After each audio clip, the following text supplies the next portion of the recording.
Brandon Stark, the Builder. King Brandon Stark, also known as Bran the Builder or Brandon the Builder, was a legendary member of the first men from the Age of Heroes. He went on to found House Stark and reign as the first king in the North and the first Lord of Winterfell. Brandon Stark, also known as Brandon the Builder and Bran the Builder, was the legendary founder of House Stark who is said to have lived during the Age of Heroes. Scholars believe an ancient king's actions have been exaggerated into legend, or the reigns of multiple kings have been remembered as one through the passage of time.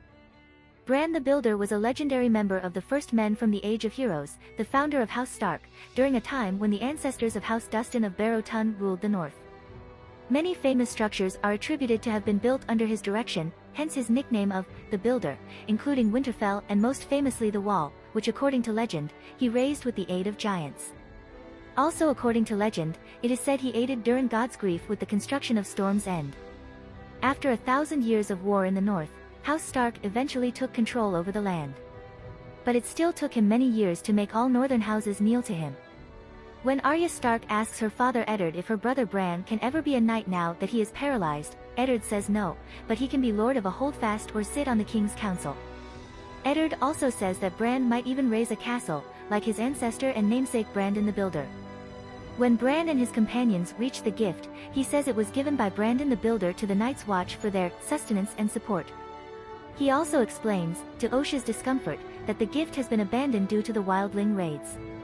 Shireen Baratheon is excited to join her father Stannis Baratheon's march on Winterfell since she has read that the kings in the north are buried in its crypt, including Bran the Builder. Tales from the Reach claim that Brandon the Builder was a descendant of Brandon of the Bloody Blade, a son of the mythical Garth Greenhand.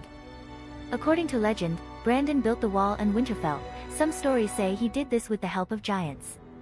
According to a ballad in Maester Childer's Winter's Kings, or the legends and lineages of the Starks of Winterfell, Brandon also sought assistance from the children of the forest, and learned to understand the true tongue in order to do so. Tales from the Stormlands claim Brandon helped during God's grief build Storm's End when he was a boy. Some stories claim King Uther of the High Tower commissioned Brandon to design the stone Hightower at Old Town, while others state it was Brandon's son, who was also named Brandon. It is said that Brandon gave the Night's Watch Brandon's gift, a stretch of land 25 leagues wide, though some maesters argue this was done by another Brandon of House Stark. The Kings of Winter and Lords of Winterfell from House Stark descended from Brandon. In the books. In the A Song of Ice and Fire books, Bran the Builder is also considered the founder of House Stark. According to legend, he advised Durin during the building of Storm's End when he was just a boy. He is also traditionally attributed to having granted the gift to the Night's Watch, though maesters argue that it must have been a different king in the north also named Brandon. Some stories relate that Brandon the Builder was one of the many sons of Garth Greenhand, though the maesters again argue that this must be another Brandon, or that that particular tale is complete fiction. Bran the Builder did not, of course, construct all of Winterfell. Even the original Winterfell was a massive fortress, but 8,000 years worth of incremental additions greatly expanded upon his original work.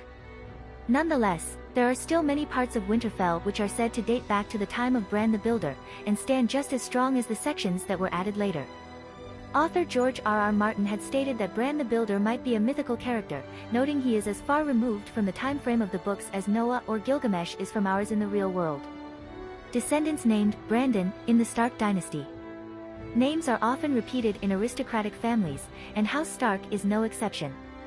Due to the fame of Brandon the Builder as the founder of House Stark, Brandon became a very common name in the family. Given the astonishing 8,000-year history of House Stark, albeit much of it predating written history, there are quite a large number of characters named Brandon Stark, who lived at one time or another within the fictional history of Westeros.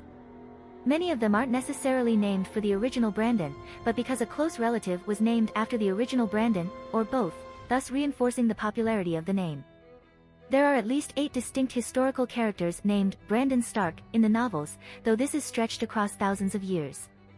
Within the relatively recent history of House Stark, 2 important characters are named Brandon Stark, Ned Stark's older brother Brandon Stark, who was killed by the Mad King Aerys II Targaryen, and Ned Stark's second youngest son Bran Stark, who was crippled when defenestrated by Jaime Lannister. Ned's son was specifically named in memory of his uncle, who died about 7 years before Ned's son Brandon was born.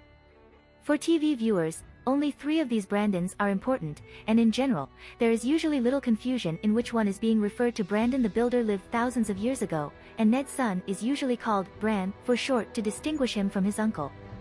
Author George R.R. Martin made it a point to have several characters with the same name because this happened in real life. It would be implausible if there was only one character named Brandon in the entire continent throughout history. Moreover, names tend to repeat in aristocratic dynasties in honor of famous ancestors.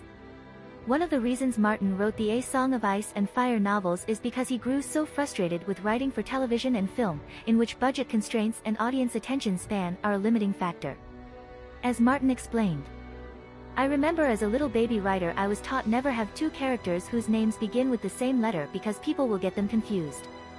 And I realized I was going to have more than 26 characters, so that would have to go out the window. And also I was reading a lot of history. People said, never have 2 characters with the same letter. Certainly, never have 2 characters with the same name. But then I'm saying, that's so unrealistic.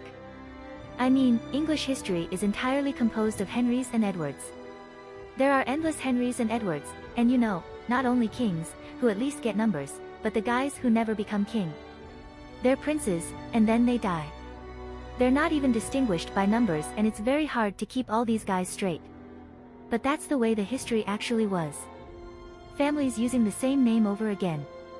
And I like that element of verisimilitude, so I adopted that.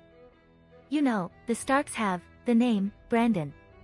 We have Bran, who is the kid, Brandon, Eddard's brother. There are other Brandons, if you back in the Stark family tree, including Brandon the Builder. And many Brandons in between.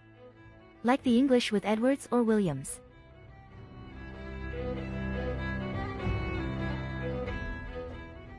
If you like this content, don't forget to like and subscribe.